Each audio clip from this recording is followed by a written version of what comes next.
নমস্কার বন্ধুরা, সকলকে আমার চ্যানেলে স্বাগত। গত দুদিন হলো রাজ্যের অর্থ দপ্তর থেকে জারি করা হয়েছে রাজ্যের কর্মচারী এবং পেনশনারদের বকেয়া ডিএ এরিয়ার প্রদান সংক্রান্ত অর্ডার বা সার্কুলার।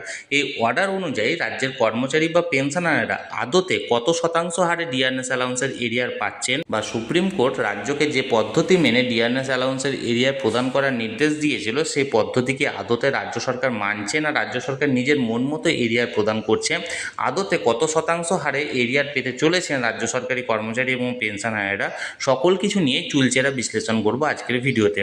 ভিডিওটি অত্যন্ত গুরুত্বপূর্ণ, তাই প্রথম থেকে শেষ পর্যন্ত অবশ্যই ধৈর্য সহকারে দেখবেন এবং ভালো লেগে থাকলে অবশ্যই একটি লাইক করবেন এবং সকলের সঙ্গে শেয়ার করবেন।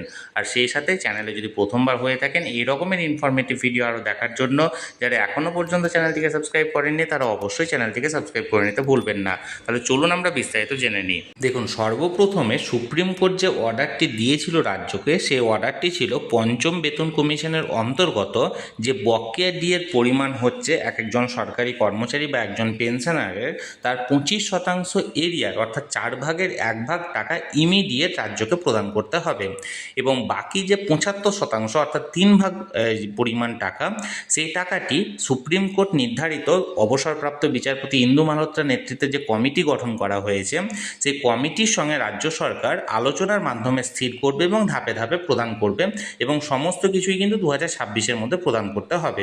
এটা ছিল সুপ্রিম কোর্টের অর্ডার। এবার রাজ্য সরকারের তরফ থেকে যে নির্দেশিকা জারি করা হয়েছে সেই নির্দেশিকাটা একটু ডিফারেন্ট টাইপের নির্দেশিকা জারি করা হয়েছে। এখানে বলা হয়েছে প্রথমত যে 1/1/2016 থেকে 31/12/2019 পর্যন্ত, অর্থাৎ 1 জানুয়ারি 2016 থেকে 31 ডিসেম্বর 2019 পর্যন্ত এই 4 বছর অর্থাৎ টোটাল 48 মাসের বকেয়া ডিএর এরিয়ার দুটি ইনস্টলমেন্টে রাজ্য সরকার এখানে পে করবে। একটি ইনস্টলমেন্ট দেওয়া হবে ইমিডিয়েট মার্চ মাসে এবং অপর ইনস্টলমেন্টটি দেওয়া হবে সেপ্টেম্বরে। অর্থাৎ এক্ষেত্রে বলা যায় যে মার্চ মাসে দেওয়া হবে বাকি 50% এবং সেপ্টেম্বরে দেওয়া হবে আরও 50%। অর্থাৎ এই 4 বছরের 48 মাসের এরিয়ারের পরিমাণের 50% দেওয়া হবে মার্চে এবং বাকি 50% দেওয়া হবে সেপ্টেম্বরে। আর বাকি 2008 থেকে 2015 পর্যন্ত এই যে কয়েক বছরের এরিয়ারের পরিমাণ সেটা আগামী দিনে নির্দেশিকার মাধ্যমে ধাপে ধাপে প্রদান করা হবে এবং সেটা জানানো হবে। তাহলে এই যে নির্দেশিকা রাজ্য সরকার জারি করেছে, এই নির্দেশিকায় কি সুপ্রিম কোর্টের অর্ডার কি ভায়োলেট করা হয়েছে? সুপ্রিম কোর্টের অর্ডার মোতাবেক বা অর্ডার মানতে হলে রাজ্য সরকারকে কতটা ডিএ মার্চের মধ্যে দিতে হতো এবং কতটা রাজ্য সরকার দিচ্ছে, তাহলে চলুন ক্যালকুলেশন করে সেটা দেখে নেওয়া যাক। দেখুন, এখানে আমি যে ক্যালকুলেশনটা করছি সেই ক্যালকুলেশনটা করছি একজন পঞ্চম বেতন কমিশনের আন্ডারে গ্রুপ সি কর্মী। পঞ্চম বেতন কমিশনের আন্ডারে গ্রুপ সি কর্মী যার সেই সময় অর্থাৎ এপ্রিল 2008-এ তার বেসিক পে ছিল 8,840 টাকা এবং সেই মুহূর্তে তার গ্রেড পে ছিল 2,600 টাকা, অর্থাৎ 2,600 টাকা গ্রেড পে। স্টার্টিং বেসিক ছিল 8,840 টাকা এপ্রিল 2008-এ। এবার সেই কর্মচারী অর্থাৎ সেই গ্রুপ সি কর্মচারীর এপ্রিল 2008 থেকে ডিসেম্বর 2019 পর্যন্ত, অর্থাৎ টোটাল সময়সীমা, যে সময়সীমার জন্য এই বকেয়া ডিএর এরিয়াটি ক্যালকুলেশন করা হচ্ছে, সেই টোটাল সময়সীমায় তার যে বকেয়া ডিএর এরিয়ারের পরিমাণ দাঁড়াচ্ছে সেই পরিমাণটা টোটাল পরিমাণটা দাঁড়াচ্ছে 5,15,460 টাকা। অর্থাৎ সেই কর্মচারী যে 2008 সালের এপ্রিলে যার 8,840 টাকা বেসিক পে ছিল, সে টোটাল বকেয়া পাচ্ছে 5,15,460 টাকা। এবার সেই কর্মচারীর 1 এপ্রিল, এটা ছিল সুপ্রিম কোর্টের নির্দেশ মতো টোটাল যে পরিমাণটা দাঁড়াচ্ছে সেটা।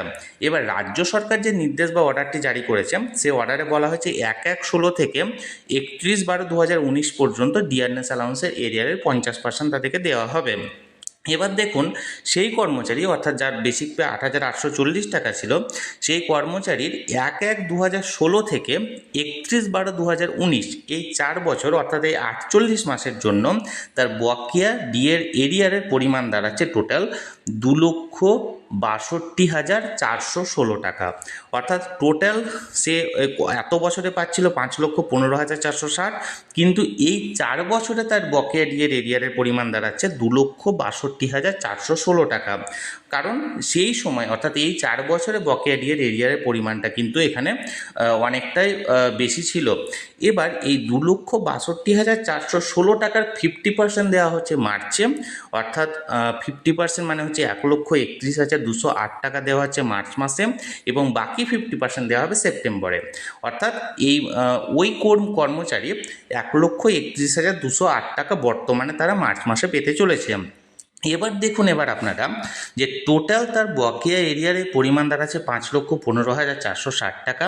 সে পাচ্ছে রাজ্য সরকারের নিয়ম অনুযায়ী বর্তমানে 1,31,208 টাকা।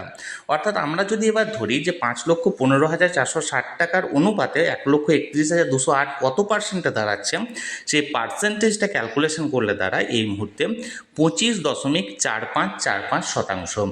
অর্থাৎ টোটাল এরিয়ারের 25.4545% কিন্তু রাজ্য সরকার এই মুহূর্তে পে করছে রাজ্য সরকারের নির্দেশিকা অনুযায়ী। অর্থাৎ এক্ষেত্রে সুপ্রিম কোর্ট যে নির্দেশ দিয়েছিল যে 25% ডিআরএস অ্যালাউন্সের এরিয়ার ইমিডিয়েট পে করতে হবে রাজ্য সরকারকে, সেই 25% এরিয়ারের যে নির্দেশটা সেটা কিন্তু অমান্য করা হচ্ছে না রাজ্য সরকারের তরফ থেকে। আপনারা যদি ক্যালকুলেশনটা সহজভাবে করেন তাহলে বুঝতে পারবেন এখানে অনেক রকমের কমপ্লিকেশান আছে, কিন্তু তৎসহ টোটাল ভ্যালুয়েশন বা টোটাল এরিয়ারের সঙ্গে যদি কম্পেয়ারটা করেন তাহলে দেখবেন যে এই 4 বছরের 50% যেটা পাচ্ছেন সেটা কিন্তু টোটাল এরিয়ারের 25%ই হচ্ছে।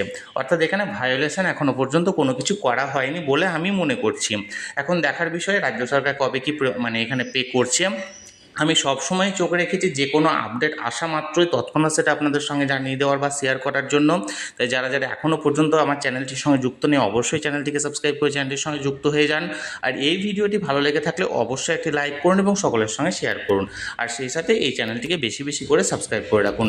ধন্যবাদ, দেখা হচ্ছে পরের ভিডিওতে।